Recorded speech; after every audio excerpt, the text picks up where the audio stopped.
welcome. And we're excited that you're here. And we're going to get started. So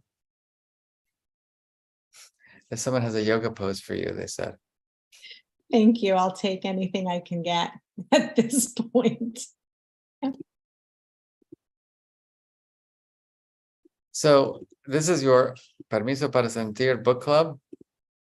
And just want to make sure that everybody can see the screen. Can everyone here see the screen? If I get one yes, I'll be good enough. That's good enough. Thank you. Okay. So, this particular season, we'll call it, is going to focus heavily on emotion regulation. Today, however, we're going to spend a little bit more time on just the concept of permission to feel, and a little bit more time on kind of our mindsets about emotions, because it's going to be kind of the precursor or the prelude to going deeper, deeper into the skills of emotion regulation. So that's all my contact information. I always say, I like to stay in touch with people. So thanks to someone on my team, we created a QR code. We're trying to get the word out about the value and importance of this work. And so I'm going to ask all of you to join me on social media, whether that be on Instagram or X, formerly Twitter, LinkedIn. Those are the ones that I primarily use, but also Facebook. And so you can use that QR code or just go to the websites or the social media sites and join that. So let's begin by checking in with our feelings. Let me ask all of you a simple question. How are you feeling? Can we check in, please?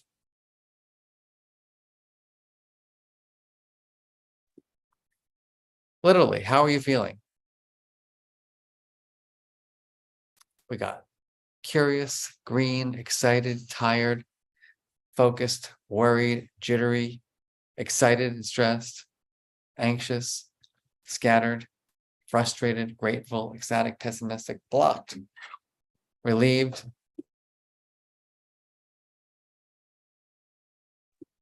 hopeful, exhausted, tense, mellow, curious and ready to regulate, anxious and nervous, pleased, neutral, energized, curious. Nice.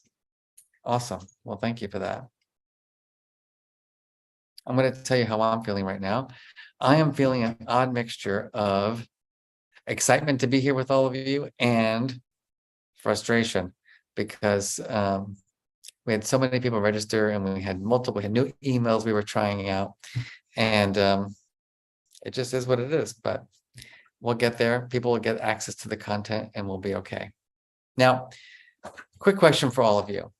How many of you during this webinar, how many of you will get distracted? Just curious. How many of you at some point will get distracted?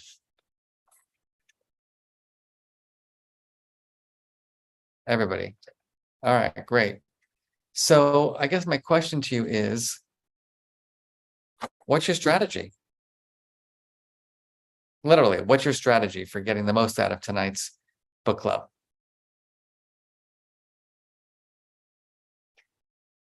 Hang in there, headphones, taking notes, close your door, lock the door, withdrawal, knitting. Someone's going to knit. That's cool. Notes. Bring yourself back when you notice it. Noise canceling phone, headphones. Cool. Staying focused. Okay. Well, thank you for that. Now, I think the big question is, are those strategies easy? Or are they difficult? When you say you're going to focus, or when you say you're going to be present, how easy is that? Someone's doing it with a friend, that's helpful. I don't know about you, but I have a really hard time, like when I'm on a webinar, especially post-COVID. How many of you are kind of zoomed out? Like you've just like, it's really hard to focus on these online trainings or online Zooms. Yeah. So we need like extra special strategies to be on Zoom. It's hard to be plugged in. So that's why we're going to make this like super interactive. I'm going to give you a moment to just like kind of get distracted or get paused, in your brain. And so Lori is saying she's super focused. Thank you very much.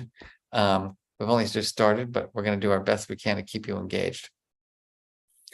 Now, the reason why I brought up the mood meter, by the way, Michelle, can you launch that poll, please? Because I'm really curious to know from everybody here, what percentage of you are newbies to Permission to Feel Book Club, and what percentage of you are people who have attended before? So, Michelle, can you launch that survey?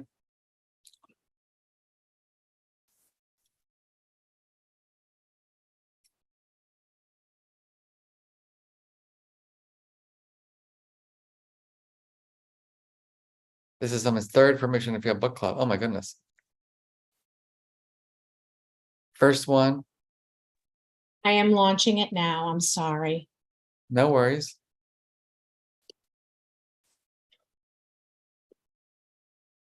All right, buddy.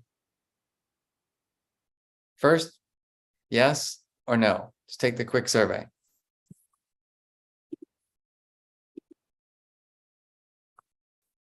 I try to vote, but it says the host and the panelists can't vote. Just take 2 So seconds. we have 89% participation, and 75% said that, yes, this is their first Permission to Feel Book Club, and 25% said, no, it is not. Cool. Thank you, Michelle. And I think you can just like get this. Yeah, perfect. Awesome. Thank you. So all of you who joined the club had the opportunity to complete a survey. And so just to give you a little bit of history about Permission to Feel, since many of you are newbies, for my, my third season repeat customers, please bear with me. But my book, obviously, because that's what this book club is about, is called Permission to Feel. And I thought it would be just a little bit important for you to understand a little bit about that concept of permission to feel. And so without going into a lot of detail about my life, because I'm really curious about your life, I had a pretty rough childhood. As you know, if you've read my book, I had abuse in my childhood, very sadly. 2 parents who loved me a lot, but neither one of them, had a, as you might call it, an education in emotional intelligence. And so they did their best, but it was rough. They were both dealing with their own anger and anxiety, nevertheless dealing with my issues. But also, as you know from my book, I had this uncle, Uncle Marvin, who was a unique character. And he was the person who I dedicated my book to, who I shared, was the person who gave me permission to feel. And so I've been really curious, how many people have an Uncle Marvin? So when you signed up for the book club, I asked you to complete a survey. And in that survey, it asked you just a simple question. Some people have someone in their youth who acts as a feelings mentor, someone who helps you to be your true self. So I'm going to ask you in the chat to guess. Out of 2,700 people, that's 2,700 people who registered for the book club, what percentage do you believe said, yes, I did have someone in my childhood who was that feelings mentor? Let's go in the chat. 50%, 70%, less than 1%. All right, we got people all over the place here. 13.5%. 10%, 25%, 50%. Okay, So lots of different beliefs here about who has permission to feel. So survey says,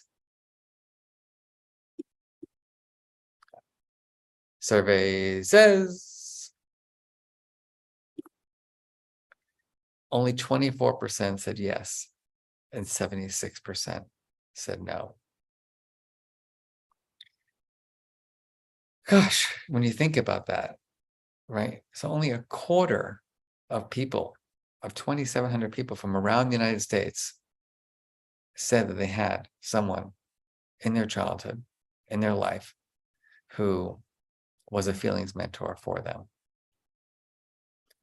Now, I've been on this endless journey in my own research. I've now collected data from well over 50,000 people on the characteristics of the Uncle Marvins in our lives. So my big question is, right, is how do we describe these people? And here's what the data show. The top 3 characteristics of our feelings mentors are empathy, good listener, non-judgmental. I'm going to repeat that. The people who give us permission to feel. The feelings mentors in our lives have 3 core characteristics: empathy, good listening, and non-judgment. Take a moment, just think about that. Empathy, good listening, non-judgment. And of course, other things are there too, like understanding and patient and kind and compassionate and loving and honest and open. But the top is good listener, empathy, non-judgment. Now, I'm going to ask you all to take a moment and think about that. I'm curious. Why do you think those are the top 3 characteristics? All right. I'm going to take 2 minutes in reflection. Why are those the top 3 characteristics? Go ahead. Don't write yet. Just think about it for a minute. Good listening, empathy, non-judgment. Top 3. Go ahead.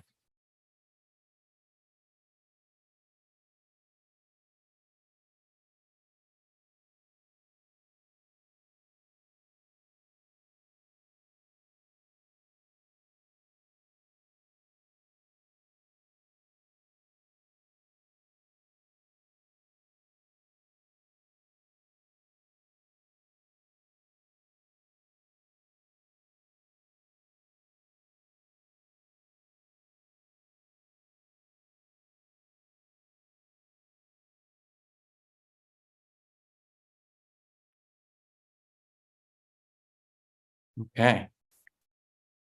So what are we writing here? Makes you feel safe. Those are the things that you need not to feel shame. They give you the ability to accept you for who you are. Because that's what love means. Thank you for that. Makes you feel validated, allows you to feel safe. Everyone wants to be heard and seen, accepted, and loved. They make you feel seen. The space to build a relationship, safety, safe space, that's a big one. Characteristics. They build trust. A lot of safety. They see you, you feel safe. Interesting. Thank you for that. Now, here's something really interesting. And I'm going to ask you to just take a deep breath on this, because I don't think you're going to like the results. Is that, if you recall in the survey, I asked you, well, who was this person? Was it a mom, a dad, an aunt, an uncle, a grandmother, a teacher, a coach, a neighbor? And here's what was interesting. In this particular data set, remember, 24% said yes. Of the 24%, only 2% I'm going to repeat that. Only 2% said it was their parent or their primary caregiver. What do you think is up with that? I'm just curious. What is up with that? How could it be that but Wendy is saying that parents can't be non-judgmental. They can't be? Somebody wasn't a 2%. Somebody's saying that makes sense. But let's think about this. Good listening, empathy, non-judgmental. Because parents have their own stuff. What do you think? That means that like 98% of us are growing up in families where we don't think that our own caregivers, our own parents, are feelings mentors. Parents are too busy. They weren't taught how. Didn't grow up with lots. They had maybe their own trauma, emotionally immature. So here's a funny story. Well, I shouldn't tell you it's a funny story because you may not think it's funny. But about 6 months ago, I was giving a speech, and I shared. It was 500 parents, and in that presentation with the 500 parents, I presented the data. And what the data shared was that it was about the same thing. It was like 5%. Basically, I had 500 parents fill out a survey. About a third of them said they had an Uncle Marvin or a feelings mentor, and only 5% of those parents said that it was their own parent who was their feelings mentor. And so this woman just had an epiphany in my presentation, this mom. And she looks at me and she said, Mark, I've just had an epiphany. I said, well, tell me more. And she goes, I know that my daughter has an Uncle Marvin. She has someone who gives her permission to feel. But I'm absolutely certain that my son does not have one. And you know what your presentation is motivated? Do you know what your presentation has motivated me to do? My goal after this presentation is to go find the feelings mentor for my daughter. And I looked at her and I said, hey, lady, maybe it could be you. So what do you think? What do you think? Being a parent is hard. But is it hard to just be a parent who's a good listener, an active listener, someone who shows empathy and compassion, who doesn't have so much judgment? Is it not possible? Because some people said it was their parent. So it does seem like it is possible. What do you think about this? That people growing up don't feel like they can be their true selves.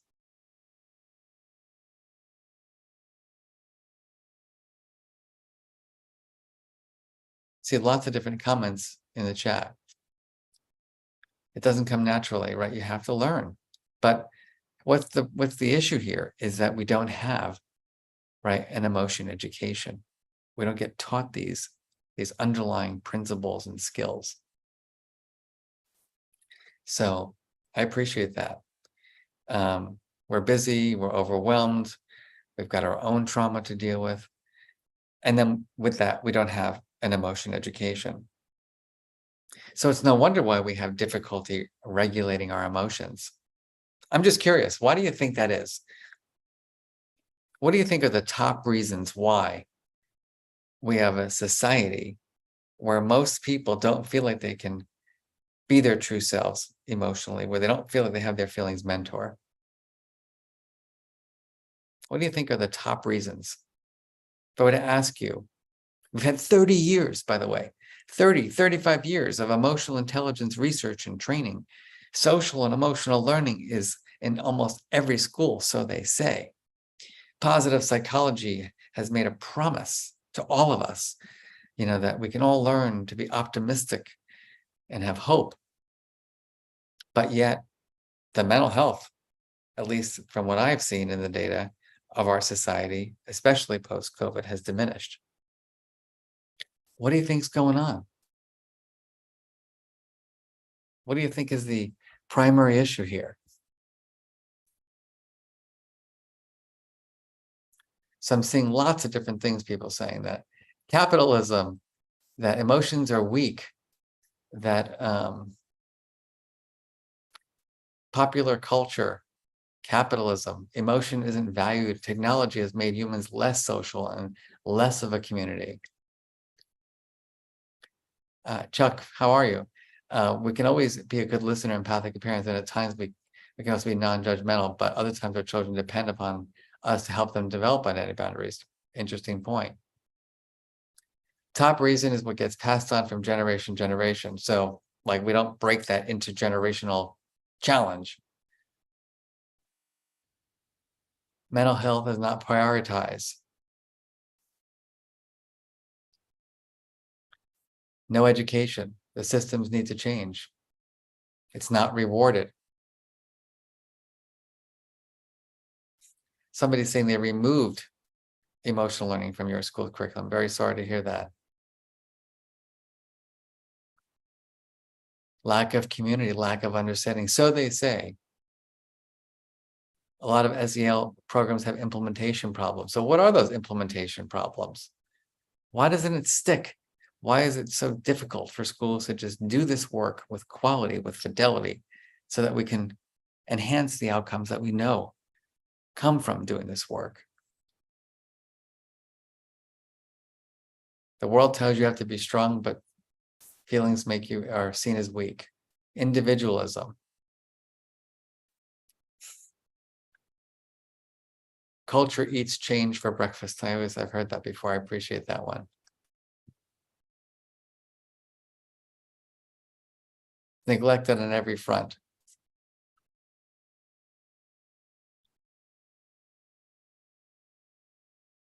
Generational issues. Teachers are not valued. I'm specifically asking you this question, though. We've had 30 years of excellent research. We've had meta-analyses which show that doing this work, teaching these skills, makes a difference in children's lives. And yet, the promise of emotional intelligence, the promise of positive psychology, the promise of SEL doesn't seem to be coming to fruition for all children. Maybe if you're lucky and you're in that roller school or other school that does this work really well, you're one of those small percentage of kids that's learning this. But what do you think is really underneath it? Think big picture here. Think from the micro level to the macro level. What are the barriers in our society, in our homes, in our schools that are kind of what's getting in the way of ensuring that everybody learns the skills of emotional intelligence, emotion regulation?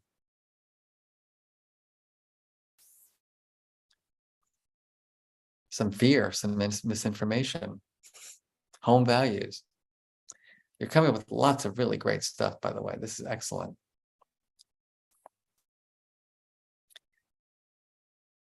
I think there are endless barriers. I think they come from people don't really understand the science of emotion. Think about that for a minute, right? How many people really know how emotions matter? How many of you believe, Michelle, can we do another poll if you have the time to do it?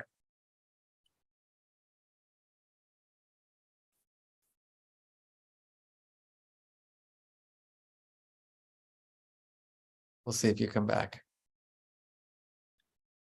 Let me just ask you in the chat. How many of you believe that your workplace feels that emotion regulation is an important attribute for everyone to learn and practice?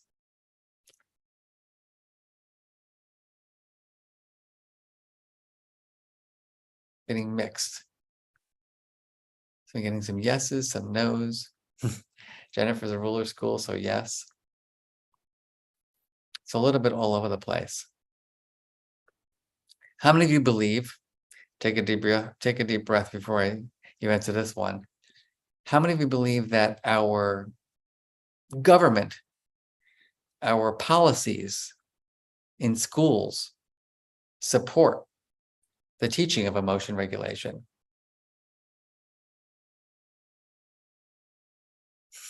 Here we go. Now we're getting definitely not.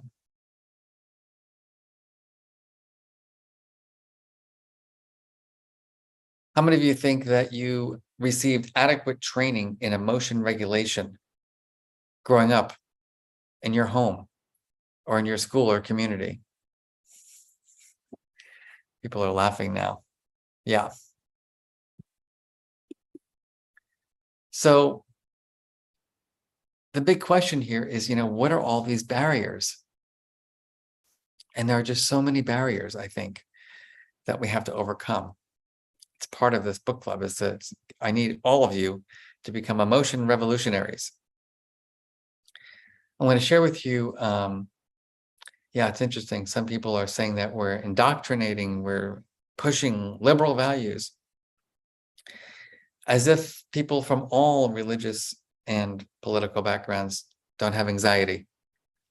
I don't think I've met a single person that has not been anxious in any place I've ever visited.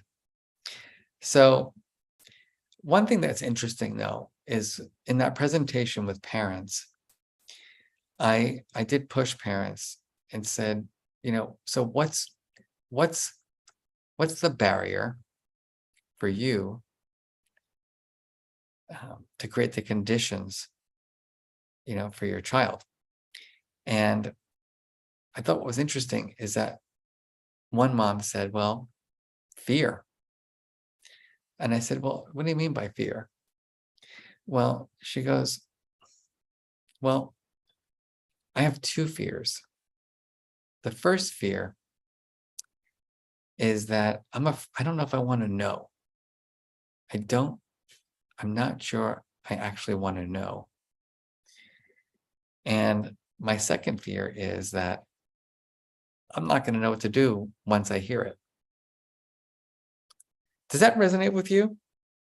That sometimes within there is a fear of hearing certain emotions that maybe you're not wanting to hear. So maybe it's easier to go into denial or suppression. And also that we might feel like we're not going to have the skills, the strategies. Somebody a friend of mine, actually, is really cute. She read Permission to Feel, and she was loving it. And she was talking about feelings with her kids. And then she said to me, my son started talking more about his feelings, and we started having really rich conversations. But then one day he was really struggling, and he said, Mom, I'm really struggling with my feelings now. And she's like, that was the first time he ever so disclosing about his struggling with different feelings. And the mother said, she said to me, I said, well, what did you say to him? And she said, I didn't get to the chapter on regulation yet, so I didn't know what to say. And so it was funny, but also kind of eye-opening, right? That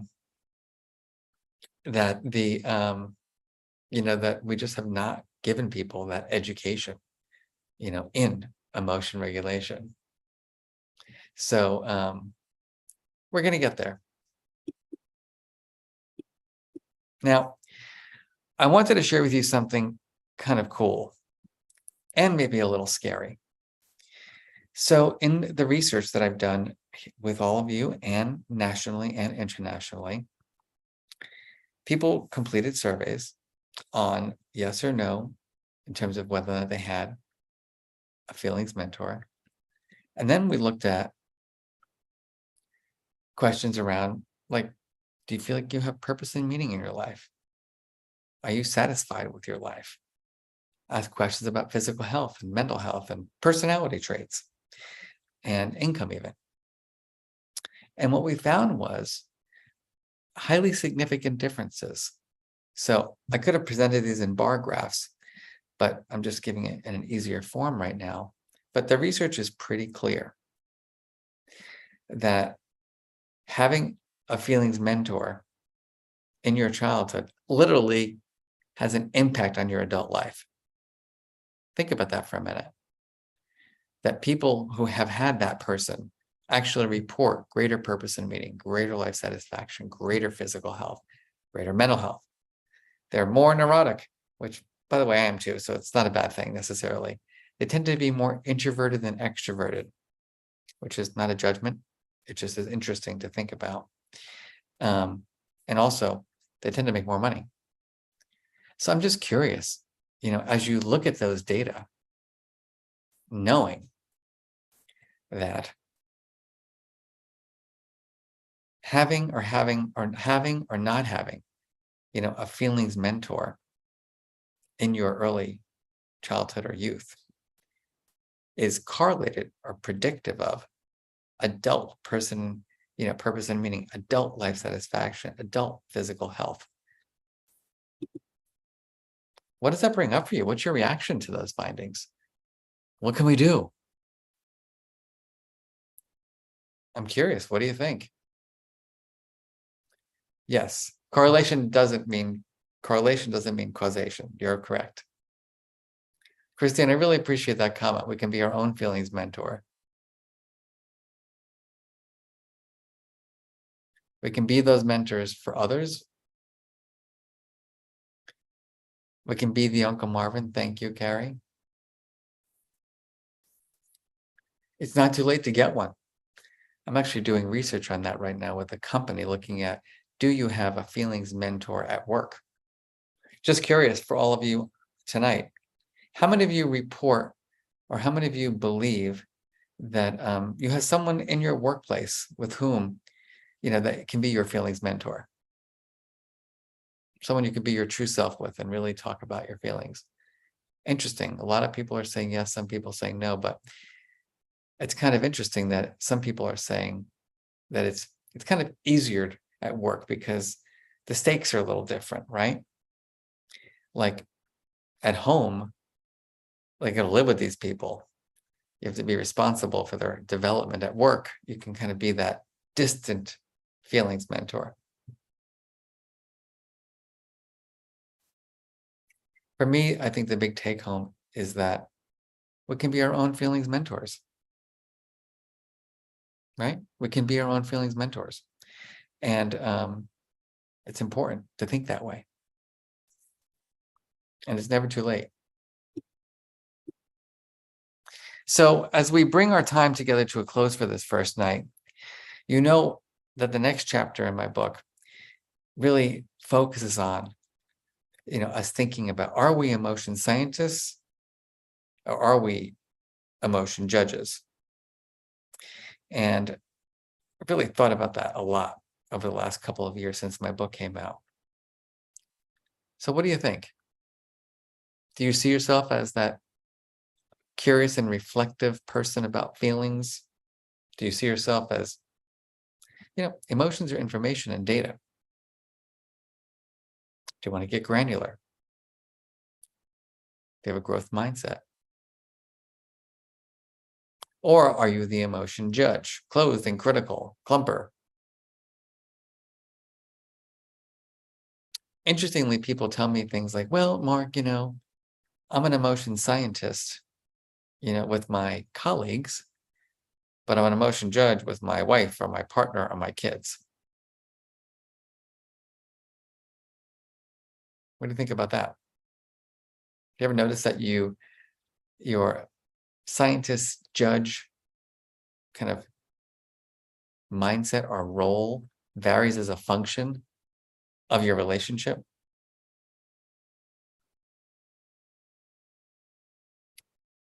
It is interesting. It goes back to the Uncle Marvin, why parents tend to be the emotion judges and friends tend to be the emotion scientists. So before we jump into all the kind of emotion regulation strategies and techniques, I thought it would be interesting for us to just acknowledge the emotions that many of us said we were struggling with. So I asked you in the survey to just share with me, what emotions do you find the most difficult to deal with right now, these days? And so anxiety came up as number one. And then we've got number two, which is frustration and anger. Anger might be a little bigger, I'm not sure, than frustration, kind of related, right? And sadness. And then of course, overwhelm and disappointment and loneliness. But the number one emotion is anxiety. And if you added in the worry and the stress, right, which is kind of correlated slightly with anxiety, it'd be pretty high. There's some guilt in there. Yeah. And so I thought it'd be interesting for us to think about this in one particular way. So the top three: anxiety, anger, and frustration. So as I'm working on my next book, by the way, which is called Dealing with Feeling, and that's a great, Blair, I think you're making a good point. I think there's this anxiety contagion happening. But putting that aside for a moment, we've got three emotions here. And I'm going to ask you to just pause for a minute. And we're going to go one by one. Anxiety. In your brain, automatic reaction. What's your relationship to anxiety? If you had to write a word to describe your relationship with anxiety, what would your word be? Constant, married, friends, hijacked, denial, repulsed, friend, my worst enemy, floating, occasional, wiggly squiggly, inconsistent, haunting, strangled, comfortable, my worst enemy, healthy, new friend, consuming, burden, drowning. Interesting. I appreciate these responses. They're quite creative. Okay, let's move to the next one. Anger. What's your relationship to anger?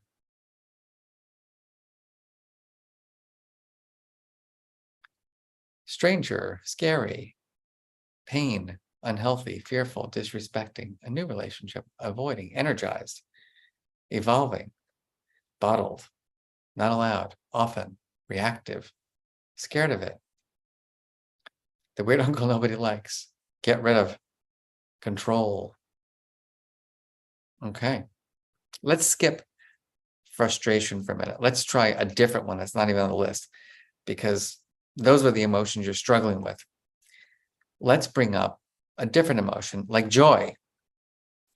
What's your relationship to joy? Vulnerable, searching, life-giving, warmth, tender, loving, agile, life purpose, complicated, out of control, free, grateful, distant, abstract, unattainable.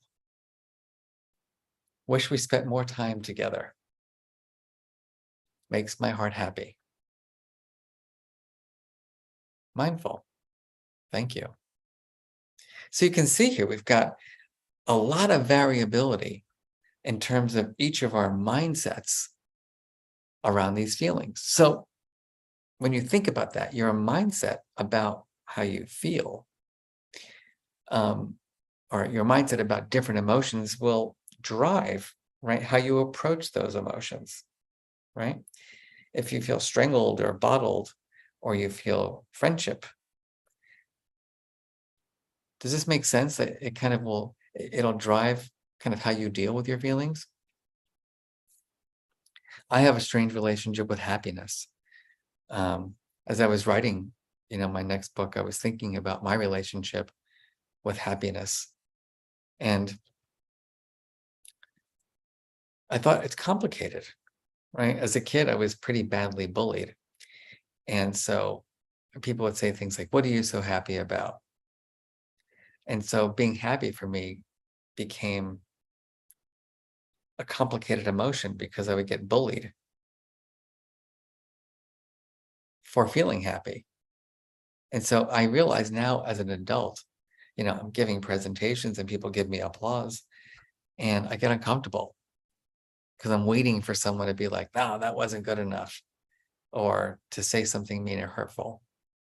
So you can see here, it's not that positive emotions are good and negative emotions are bad. It's just that we all have complex relationships with different emotions. Now, the second mindset is around our beliefs and our ability to regulate that emotion. So when you experience anxiety, or when you experience anger, or when you want to feel more joy, do you feel capable of creating the feeling or managing the feeling? So let's think about anxiety for a minute.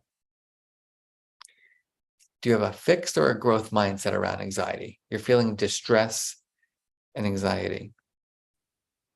What's your mindset? I have the ability to deal with my anxiety, or I'm kind of powerless. People have growth mindsets, right? Growth mostly. Some people are talking about medications, which is all good. Sometimes fixed, sometimes growth. I've noticed, I don't know about all of you, that it's relationship contextual. That my anxiety, for example, when I'm writing and I get frustrated and overwhelmed and anxious, which happens a lot for me because I can't always get my words out. I can't always get my ideas out. I'm just like, Mark, close the computer, take a walk. But when I'm in a relationship with someone, even a friend or a colleague, and I get worried about our relationship, or I feel anxious or angry or frustrated, I can ruminate all night long. Can anyone relate to that? That like your mindset around your ability to deal with the feeling depends on the who, the where. Yeah, I ruminate about relationship things a lot. I don't ruminate about my work that much. Yeah. So everybody, as we kind of bring day one to a quiet close, I want to remind ourselves that the first step is we got to give ourselves and everybody else permission to feel, right? That's the first step. The first step is permission to feel, right? No bad emotions, no negative emotions, no positive emotions. Emotions are experiences, and we have to learn to embrace them all. Better for me to say than for me to live, but I'm working on it. I am a work in progress. The second is that we have to try to adopt a growth mindset for all emotions in terms of our ability to downregulate or maintain or shift those feelings. We'll get into the details of the details of emotion regulation later. But for now, what we're going to do is recognize that we have mindsets about our feelings. We see some emotions as good and some emotions as bad. And then we have beliefs or mindsets around how we deal with our feelings. I joke about this, but I always say, like, the 90s were my anger years. I was angry about everything. I was angry at my parents. Now it's kind of like, I get angry. It's like, Mark, you got bigger fish to fry. Let it go. But overwhelm, I just say yes to everything. I'm always overscheduled. And Michelle, who is my assistant, who works hard to support me, always gets mad at me. Say no. You got to say no. And I know I should say no to a lot of things, but I say yes, and then I'm overwhelmed, and then I can't do my writing, and then I'm mad at myself. Anyone else know what I'm talking about? And so sometimes we have to set goals, right, for different emotions. And that's where we're going to go next. So, where do you think those mindsets came from? Where do you think your relationship with anxiety or your growth or fixed mindset about dealing with your anger came from? Mostly learned behavior, right? You see a parent who's anxious, and all of a sudden, my mom had a lot of anxiety. It's like, anxiety is bad, and it's bad because it debilitated my mother, right? It debilitated my mother. And so anxiety is not really controllable because I never saw anybody deal with their anxiety effectively. Or my father, my relationship with anger is really weird because in many ways, my father had terrible anger, and he would say things like, son, this is who I am. You're going to have to learn how to deal with it. Great. Guess I'll become a psychologist. So point is that we have mindsets about our feelings, and those mindsets they're learned. So what's the take home message here? If our mindsets are learned, then what can happen?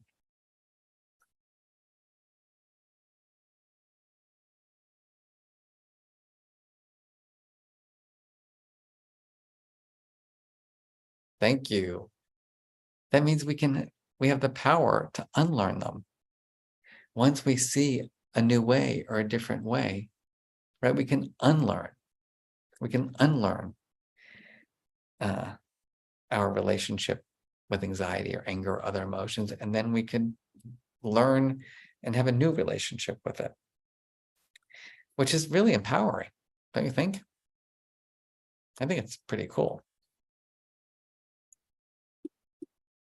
So everyone, I know that our time is up, but if you recall, I made a point in the announcement about this book club that we have a really cool new app. And the long story short is that during the pandemic, I had the opportunity to meet a person by the name of Ben Silverman, who is the co-founder of Pinterest. And he and I got to work together with our respective teams and worked on the How We Feel app that is now out with thousands of people and tens of thousands and hundreds of thousands of people. And we're going to constantly make improvements to it. And actually, in the next coming weeks, I'm going to ask you for your feedback, because we're going to take your feedback seriously. You're going to be our little pilot testers of this app, and we're going to take seriously the things that you like about it, the things that you'd like to change about it, because we are dedicated to making this app the most accessible, friendly, usable app on emotional well-being that exists. And importantly, it is available for free on iOS and Android. Did everyone hear me on that? Thanks, Michelle, for writing that in the chat. It's both on iOS and Android. So go for it, download it, use it, share it, and we're going to get feedback from you. We want to see how it works. There's social features, there's tracking features.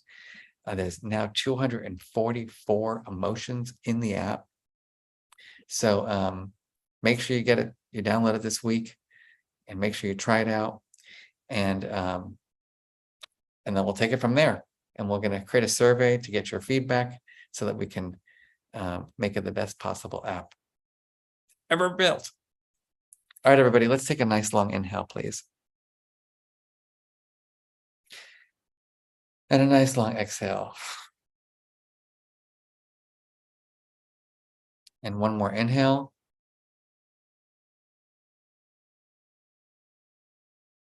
And one more exhale.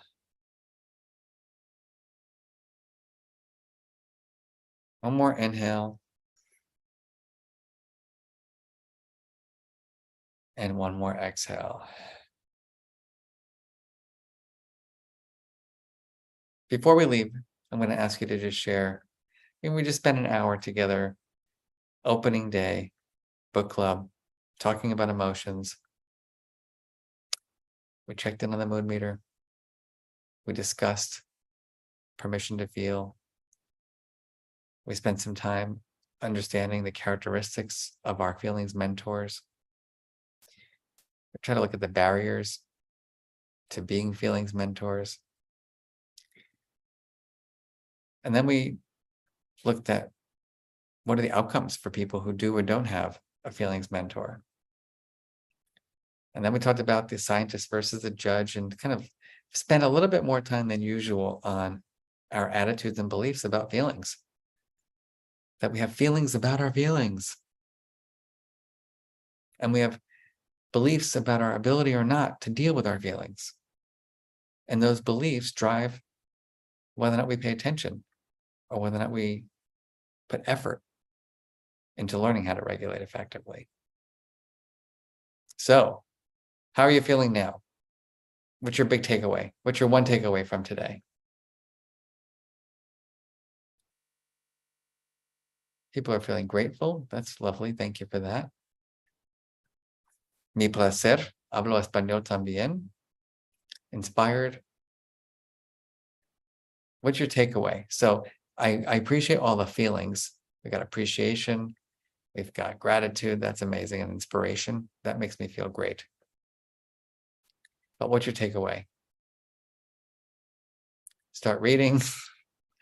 Be your own emotion scientist, to be your own Uncle Marvin. Getting to use that app. Awesome. Thinking about your relationships with your feelings. Okay. Well, Michelle, thank you so much for supporting me tonight on this. And thank you for all of you who got here. And this will be saved, and we'll send you a link so you can watch it and share it. And it'll also be on YouTube. And can't tell you how grateful I am for all of you coming out tonight. And I look forward to seeing you all next week. Please take a moment if you're interested and share on your own social media channels. What's your takeaway from tonight? Remember, the ultimate goal is to create an emotion revolution. So we got to get more people on our bus. And so I need your support in doing that. And on that note, I hereby grant you all permission to have all your feelings and to use them wisely. And on that note, I'll see you next week. Bye-bye.